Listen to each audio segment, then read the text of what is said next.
What is the saddest detail about your life that no one knows? I had a girl I used to know. We met through a mutual hobby and we became really close friends. 2 years later, I asked her out on her birthday, and to my surprise, she gave me a shot. For the span of a year, I was probably the best me I could ever have been. I was excelling in every one of my classes since I was no longer a neurotic, passive-aggressive dirtbag to everyone, and every day when I woke up and went to bed I knew I had something to look forward to.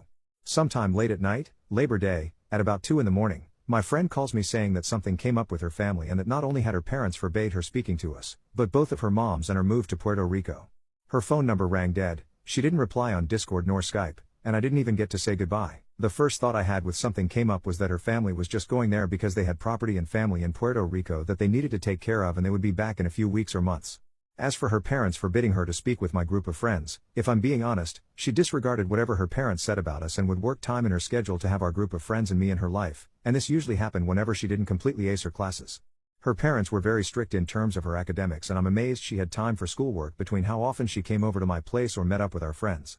But, September rolled to October, and to November, then February, and then her birthday. I had a really hard time accepting that she left.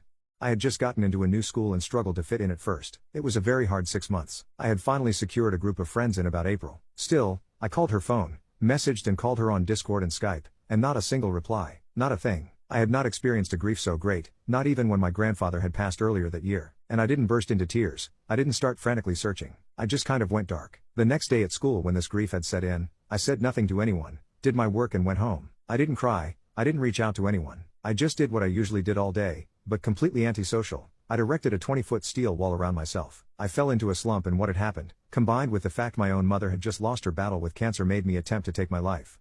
However, I failed. My older brother found me just in time. Even though I'm desperate to find love again, at the same time I've never been more terrified. Because I don't want it to happen again. I don't want to trip down another set of stairs after I've barely recovered from the last fall.